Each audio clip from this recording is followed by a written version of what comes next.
Good day to all of the grade 10 boys and girls following these lessons. This is the follow-up lesson in regards to the lesson we did before, to the introduction of tourism. So we are going to discuss three different tourism concepts today. The first concept that you should know by now is an international tourist or international tourism. So when we look at international tourism, it is where a traveler or a tourist travels outside of their own country's borders. Thus, you overcross or you cross an international border.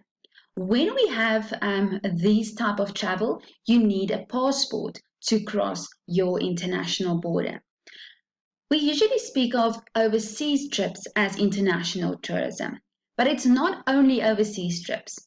If I can give you an example, when you travel from South Africa to Namibia, you can drive in your car and cross the international border between South Africa and Namibia. You are still an international tourist, although you did not overcross any part of sea. Here's a map that clearly indicates international tourism. As you see, the travel lines or the route lines crosses international border lines. Pictures like this can be given to you in exam papers for you to identify the type of tourism. Then we have domestic tourism. Domestic tourism refers to people who travel inside their own country. So when we have a look at domestic tourism out of South Africa's point of view, you will be traveling only inside the international borders of South Africa. You do not cross them, thus you do not need a passport. We have two types of domestic tourism. Now, first type is interprovincial trips. So interprovincial means you travel from one province to another province or more than two provinces. So if I can give you an example, let's say we drive from Pretoria to Bloemfontein. It means we start in the Gauteng province and we cross some provincial borders and we end up in the Free State province. So this is two different provinces at one time. So this means it is interprovincial domestic tourism. Then we have an intra-provincial trip, which means we only travel within the borders of one specific province.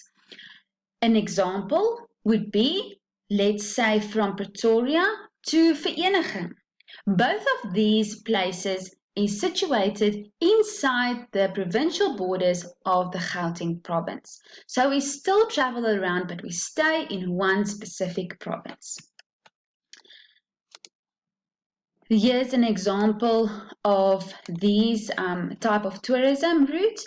So here you can see, let's say the Joburg to Cape Town border or trip. You will cross many provincial borders. So this means this will be an interprovincial tourism. Then we have our regional tourism. This is travel that takes place in a specific geographical area. So this will be our 16 SADC countries. Most textbooks will say or refer to 15 SADC countries. You have to take note that it's not 15 anymore, it is 16, as the Comore Islands was put onto this list in the last few years. So any of these 16 countries refer to our SADC countries. If we give you an example of any two of these, you should know it's our regional tourism.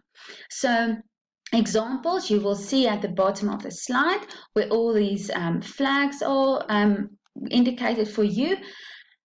You will discuss this list in the class as well, but it is examples such as Lesotho, Madagascar, DRC, Malawi, Tanzania, Namibia, Botswana, Zimbabwe, etc. So you should know these 16 countries off by heart, because any travel between these two, any of these 16 countries is classified as regional tourism. Yes, it is still a form of international tourism, but it's a specific type of international tourism that we refer to as regional tourism. Okay, then it brings us at the advantages of tourism. So our first advantage is it creates job opportunities.